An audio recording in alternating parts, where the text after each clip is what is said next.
considero que el marxismo es la única verdadera ciencia social que proporciona las herramientas teóricas para su propio análisis, para el análisis de su propia historia. Entonces, uno tiene que utilizar la categoría del materialismo histórico para hacer un análisis de la historia del socialismo.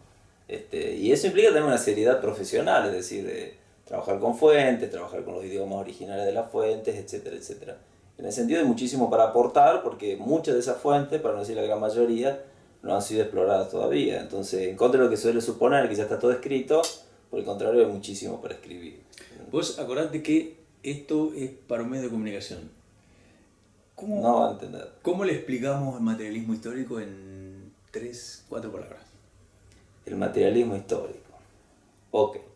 El materialismo histórico sostiene que la base del desarrollo social está en la economía y que los cambios en las relaciones sociales y económicas son los que determinan luego los cambios políticos, en las ideologías, etcétera, etcétera. Desde el punto de vista de nuestra sociedad específica, lo que el materialismo histórico sostiene es que ha aparecido una clase social, que es la clase obrera, o sea, los trabajadores asalariados, que están siendo explotados por los dueños de los medios de producción, que son los capitalistas, y que eso plantea una época de revolución social, es decir, transición de una formación social, que es el capitalismo, basado en trabajo asalariado, a una sociedad socialista. Yo comparto esa visión de la historia, ¿entienden? Pero esas mismas herramientas teóricas se pueden aplicar retrospectivamente al análisis de formaciones sociales anteriores al capitalismo, solo que no es mi campo. Eso ha recibido algunas críticas de ciertas corrientes culturalistas, digamos, ¿no? De la propia izquierda, ¿verdad? Sí, está bien, solo que a mi entender no son válidas y no creo que el marxismo clásico de ninguna manera haya desatendido los aspectos culturales. Cualquiera que haya leído, por ejemplo, el ensayo de Plejano o de Medin sobre crítica literaria y demás, inclusive los del propio Trotsky, que han sido reeditados recientemente, ensayos de crítica literaria, sabe que siempre se le prestó atención a la parte cultural, superestructural, etc.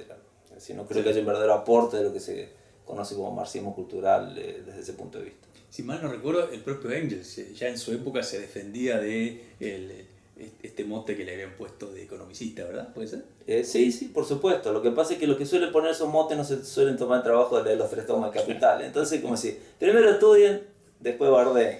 Claro. Pero no empiecen por bardear y sin estudiar, porque si no, no tiene sentido. Bueno, Daniel, vamos a tu especialidad entonces, Sí. directamente.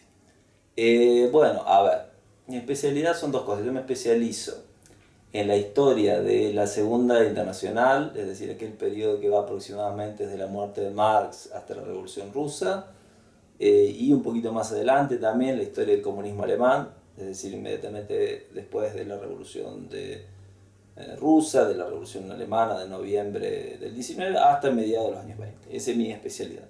Mi otra especialidad es militar para el Partido Obrero.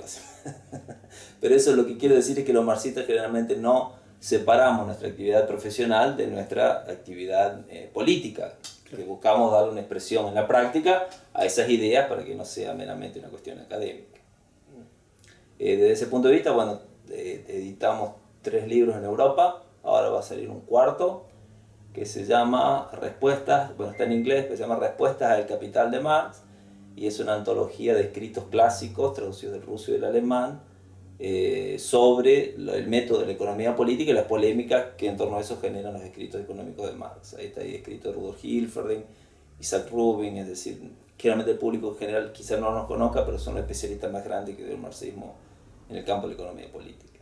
Así que eso es, digamos, mi actividad profesional específica. La Segunda Internacional y sus aportes, a ver si yo me puedo ubicar, ¿ya pertenecían a partidos y corrientes que estaban en el poder en general? No, hubo un primer gobierno obrero, el primer ejemplo en la historia, que fue la Comuna de París en 1871. Eso, bueno, es vencido por la contrarrevolución, la Internacional se reconstituye a finales de los años 80, y lo que hay son partidos que no están en el poder, pero tienen un enorme peso en las masas. Por ejemplo, en Alemania. Por ejemplo, en Alemania. El Partido Socialdemócrata Alemán tiene 1 millón de miembros, tenía la representación más grande en el Reichstag, que era el Parlamento alemán. Por ejemplo, los partidos de las distintas corrientes de la socialdemocracia rusa, si los mencheviques, los bolcheviques, también tenían muchísimo ascendiente entre la clase obrera, y ahí sí se plantea la cuestión del poder, inmediatamente después de la crisis que genera la Guerra Mundial que estalla en 1914. Ahí tenemos un segundo estado obrero que sería la experiencia bolchevique a partir de octubre de 1917. ¿Y cómo juega esto, digamos, de las dos guerras mundiales respecto al internacionalismo proletario, digamos? Hubo un quiebre ahí, ¿verdad? Bueno, claro, o sea, cuando estalla la Primera Guerra Mundial, colapsa la Segunda Internacional y surge un periodo de crisis en los cuales Lenin, Trotsky y una serie de personas que se reúnen en un lugar en Suiza, se llama Zimmerwald, van a denunciar esto, el abandono del internacionalismo, y van a llamar a construir una nueva internacional. Y esa nueva internacional se crea luego de la Revolución Rusa como consecuencia de ella en 1919, es lo que se conoce como la Tercera Internacional. Luego, a partir del 23, como consecuencia del aislamiento de la Revolución Rusa, se produce la degeneración de la Revolución Rusa, el ascenso del estalinismo, una serie de traiciones a distintas situaciones revolucionarias que se dan en Alemania, en España, en Francia, etc. Y por eso Trotsky proclama una Cuarta Internacional en 1938.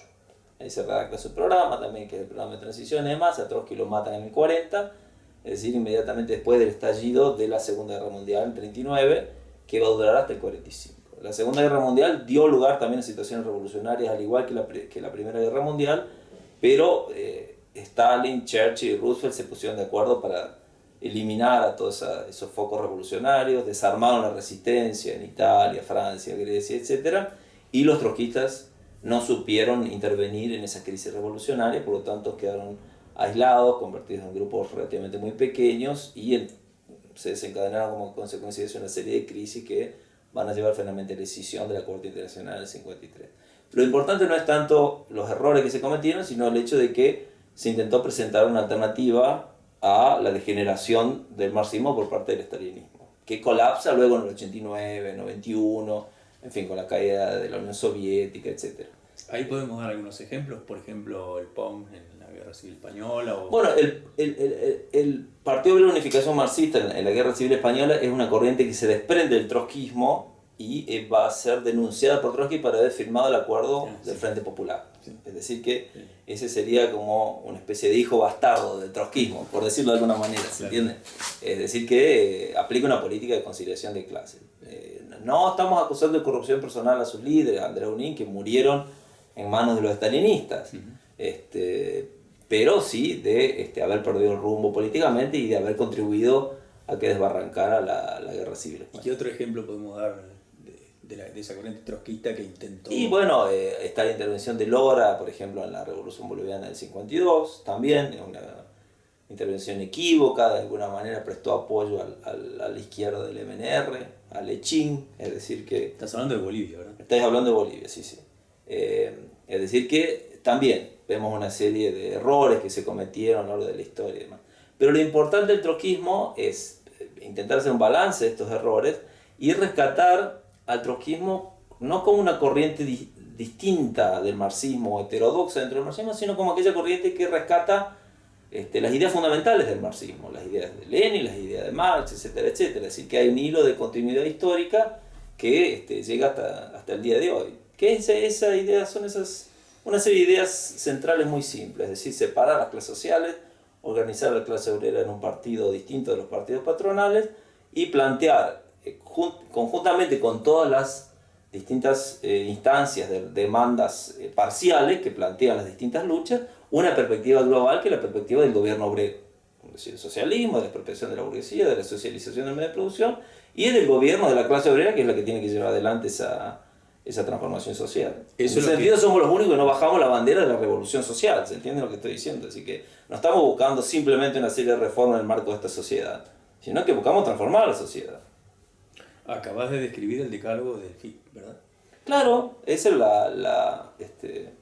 la bandera histórica que levantó el FIT en su momento. Dentro del FIT también hay corrientes que en este momento se están cristianizando y están encontrándole toda una serie de virtudes a la resistencia con aguante, que no existe, porque las provincias gobernadas por el Frente para la Victoria aplican el ajuste igual que Macri y son de hecho las que están en la punta de lanza de la represión contra la verdadera resistencia, que es la resistencia que ejercen los trabajadores contra ese ajuste. Estamos hablando de Tierra del Fuego, Santa Cruz, etcétera, etcétera.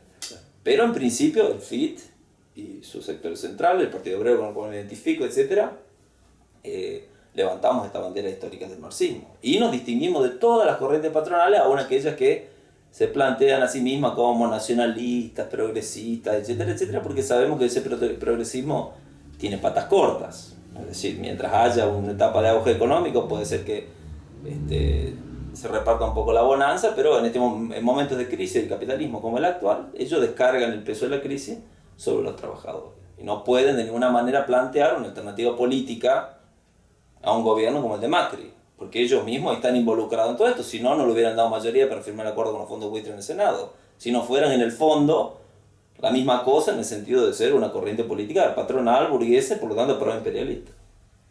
Yo sé que no sos economista, pero ¿vos te animarías a catalogar qué tipo de crisis estamos viviendo en este momento, o que está viviendo el capitalismo en este momento?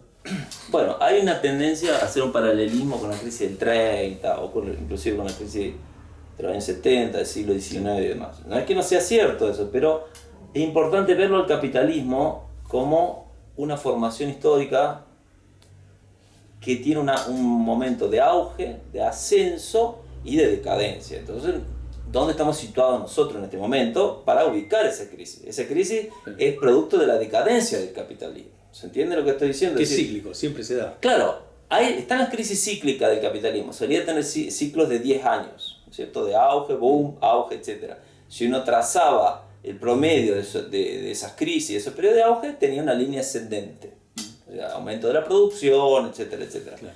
Cuando el capitalismo entra en decadencia históricamente, como entraron en decadencia todos los sistemas sociales que lo precedieron, esas crisis tienen un carácter no cíclico, sino estructural. La prueba está en que, ¿cuándo estalló la crisis? En el 2007, 2008. Estamos ahora en el 2016. Nadie tiene la menor idea de cómo y cuándo vamos a salir de esa crisis. Por lo pronto la están haciendo caer sobre los hombros de los trabajadores, tanto en los países del tercer mundo como en los países imperialistas. De hecho, la crisis tuvo su epicentro en los países imperialistas y ahora se está descargando con todo su peso en los países coloniales, semicoloniales, etcétera, etcétera. Entonces, esa es nuestra caracterización de la crisis, de la crisis actual. Es una crisis de producto de la decadencia del capitalismo. Por lo tanto, no es simplemente cuestión de esperar un tiempo para que el ciclo repunte, sino que estamos enfrente a una crisis estructural que se extiende ya por casi una década.